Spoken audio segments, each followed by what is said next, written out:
Hello friends, இன்றைக்கி நம்மளோட சேனலில் ரொம்பவே ஹெல்த்தியான ஈவினிங் டைம் ஸ்நாக்ஸ் பார்க்க போகிறோம். மக்காசோளம் வச்சு பக்கோடா எப்படி செய்யுதுன்னு சொல்லிட்டு தான் பார்க்க போகிறோம். இது மக்காசோளம் இல்லைனா முத்து சோளம் அப்படின்னு சொல்லுவாங்க. பார்க்குறதுக்கு நல்ல மஞ்சள் கலரில் நல்ல முத்து முத்தாக பாப்கார்ன் செய்யறதுக்கெலாம் யூஸ் பண்ணுவாங்கள்ல, அந்த மாதிரி வகையான வேறு ஒரு வெரைட்டி. இப்போ நான் அந்த மாவை 2 கப் அளவுக்கு அளந்து எடுத்துக்க போகிறேன். உங்கள் கிட்ட இருக்கிற ஏதாச்சும் ஒரு கிளாஸ் இல்லைனா கப்பு எதுலையா இருந்தாலும் நீங்கள் 2 கப் அளவுக்கு சோள மாவு எடுத்துக்கோங்க. இது நான் வீட்டிலேருந்தே அரைச்சி எடுத்துகிட்டு வந்தது. இப்போல்லாம் நார்மலாக கடைகள்லையுமே கிடைக்கிது. அது கூட நம்ம வாங்கி யூஸ் பண்ணிக்கலாம். இல்லை அப்படின்னா சோளமாக வாங்கி மிஷினில் கொடுத்து அரைச்சிக்கலாம். இப்போ அது கூட 1 கப் அளவுக்கு அரிசி மாவு சேர்த்துக்கிறேன்.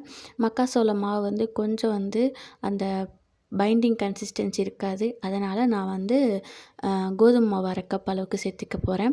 ரொம்பவும் அதிகமாக கோதுமை மாவு சேர்க்க வேண்டாம். அப்புறம் நமக்கு மொறுமொறுப்பு தன்மை கம்மியாயிடும். இப்போது தேவையான அளவுக்கு உப்பு சேர்த்துக்கலாம். அடுத்ததாக ஒரு 1/2 டீஸ்பூன் அளவுக்கு பெருங்காயம் அதையும் சேர்த்துக்கலாம்.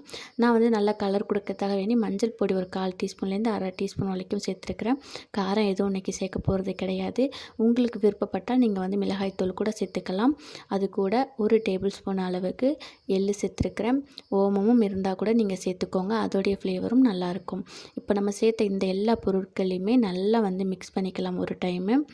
நமக்கு மிக்ஸ் பண்ணும் பொழுது தெரியும் மக்காசோள மாவு நல்லா பொல பொலன்னு இருக்கும். அது நமக்கு அந்த அளவுக்கு முறுக்கு பக்கோடாலாம் ரேர் தான், செய்ய மாட்டாங்க அவ்வளோவா.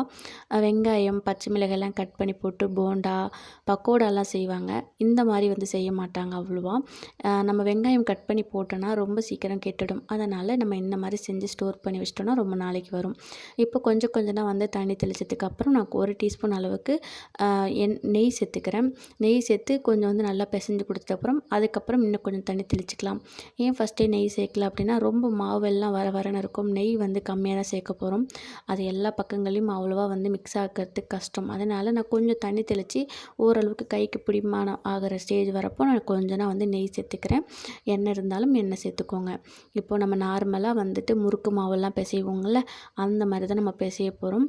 கொஞ்சம் தண்ணி கேர்ஃபுல்லாக பார்த்து ஊற்றுங்க. ரொம்பவும் கொல்லன்னு ஆகிட போகுது. பாருங்கள், கரெக்டாக நம்ம பக்குவமாக பிசைஞ்சு எடுத்துட்டோம். நம்ம பச்சை தண்ணி தான் ஊற்றி பிசைஞ்சிருக்கோம். அதனால் இது ஒரு 10லேருந்து 15 நிமிஷம் நல்லா ஊறட்டும். ஊறினதுக்கப்புறம் நம்ம வீட்டில் இருக்கிற ஏதாச்சும் ஒரு அச்சு உங்களுக்கு விருப்பமான சைஸில் எடுத்துக்கலாம். நான் இன்றைக்கி இந்த ஓலை பக்கோடா புளியும்ல அந்த அச்சு தான் எடுத்துருக்கிறேன்.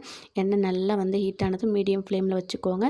இது சீக்கிரமே பொரிஞ்சிரும், அதாவது சீக்கிரமே வெந்துடும். நார்மலாக அரிசி மாவு மாரி இருக்காது.